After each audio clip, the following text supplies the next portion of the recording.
Good morning. Welcome to TMI Socials. It's the weekend and I'm always excited anytime it's the weekend. I don't know about you, but there's this feeling that comes along with it. Anyway, my name is Anuoluwapo Stevens and you can call me your social media guide. Now let's quickly move over to latest of trending stuff that happened during the course of yesterday up until this morning, as it was all over the news that President Bola Tinubu has ordered the reopening of Nigeria's land and air borders with Niger Republic in compliance of the directive by the Economic Community of West African States, ECOWAS. Now, the special advisor to the president on media and publicity, Ajuri Ngelale, disclosed this in a statement yesterday. He said the presidential directive is in compliance with ECOWAS authority of heads of state and government at its extraordinary summit on February 24th, 2024 in Abuja. Now let's quickly see what President Bola Tinubu stated during the course of this, pronouncement. So he says, and I quote, "I have also directed that the following sanctions imposed on the Republic of Niger be lifted immediately. Number one, closure of land and air borders between Nigeria and Niger Republic, as well as ECOWAS no-fly zone on all commercial flights to and from Niger Republic. Number two, suspension of all commercial and financial transactions between Nigeria and Niger, as well as freeze all service transactions, including utility services and electricity to Niger Republic." Number three, if we could have that, okay. Number three says, freeze of assets of the Republic of Niger in ECOWAS central banks and freeze of assets of the Republic of Niger, state enterprises and parastatals in commercial banks. Number four, suspension of Niger from all financial assistance and transactions with all financial institutions, particularly EBID and BOAD. Number five, travel bans on government officials and their family members. In addition to the above, I have also approved the lifting of financial and economic sanctions against the Republic of Guinea. A whole lot of things stated there. Now let's see how you reacted to this. Wale Akirele says, "Nice one, sir. Please, sir, help us to reduce tariff on cars and goods in Nigeria so that the prices of things can go down, sir. Relief is what we need, sir." Plenty sads happening there, though. But anyway, moving over. David Offer says, "This is a good way to go. Carrot and stick method. Right step in the right direction. The importance of this can't be overemphasized." All right, another one says, Cynthia says, "Benin Republic border should be open also." And this user says, "What about other countries like Benin Republic?" What's with Nigerians in Benin Republic this morning? I have no idea though, but just for you to know that it's Niger Republic and the Guinea as well. Now Joseph, finally on this story, is asking, will that make the price of commodity come down? Good question. Now, in the same vein, the federal government has postponed the launch of the Nigerian Students Loan Scheme indefinitely. Akintunde, the executive secretary of the Nigerian Education Loan Fund, stated this in an interview. Now, the loan, which was formally stated to take off today, March 14th, 2024, has been postponed again. But in another development, the executive secretary of the Tertiary Education Trust Fund, Sonny Ochono, has assured that the launch of the student loan scheme has only been postponed for a couple of weeks and not indefinitely, as it has been speculating all over social media. How did you react to this? Let us see. Larry says, "Federal government announced student loan and every university increased their school fees. Now they have postponed the initiative, but will school fees go down? No. Students are about to face ×2 hardship.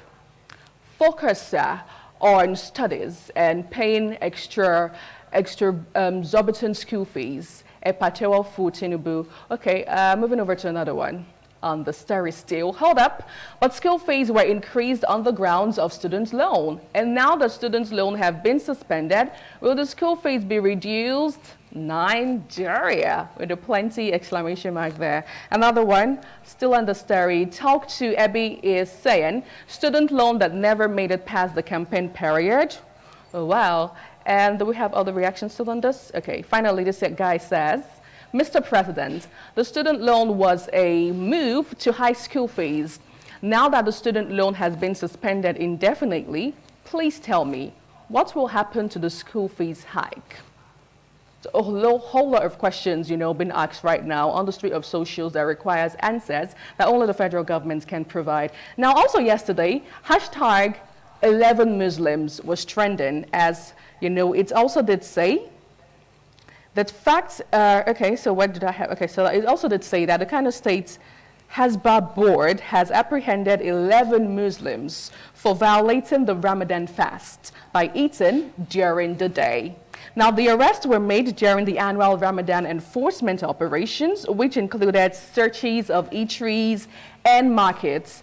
The board's PRO, Lawal Ibrahim, who confirmed the arrest in an interview with the BBC Hausa service, monitored on Wednesday, said the arrests were made on Tuesday across the city, particularly near markets.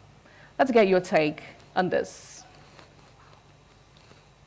Alexander says, wait, was the arrest based on criminal act violation or what? Fasting is a personal choice. I wish I could get the name and rank of that officer, or rather take it up with the board. We are tired of all the oppression and all of this stuff happening to the vulnerable. Me trying to fine-tune what he said there. Moving over to another reaction on this story still. Okay, this one says, ulcer is real. Allow people's children to eat. Joe, we're begging. I mean, food is very, very important. All right, another one says, people, they hungry. Them chop food, you arrest them. Why now? Is it not to give them more food and water? That aside, where is Hisbah arresting, or why is Hisbah arresting people too? Now, which constitution gave them that right? Are they another police force of the country? Some things must be addressed. Totally agree. Totally agree with you. All right, another one story. Okay, I think that's all we have on that one. Now moving over to my full story for today. So is it just me or the Senate president has been trending lately, back to back to back? And yesterday he was also trending, as it says, that facts have emerged on how the President Bola Tinubu-led Nigerian government approved the sum of 2.5 billion naira for Senate President Godswill Akpabio to procure deep freezers, generators, and other items as empowerment projects for the people of his constituency. Now, a screenshot of the budget shared by a popular social media critic, Shehu on X, revealed that the Federal Ministry of Women's Affairs inserted 5 different empowerment projects for the people of Akwa Ibom Northwest Senatorial District at the sum of 500 million naira each. Now let's see if we could have that tweet and spill out some of the things that was mentioned. Okay, so it says here, Federal Ministry of Women Affairs, and the lineup of the different empowerment of women with deep freezers, generators, and other empowerment items to boost their daily earning, and it goes on and on and on. What was your take on this? Let us see. Daniel says, approving over 2.5 billion naira for Akpabio to buy refrigerators and generators for his constituency is beyond, but it is even more shameful that the goal is to buy generators instead of working on the electricity sector. My God. Now moving over to another one. Okay, this guy says, generator instead of working to fix epilepsy power supply.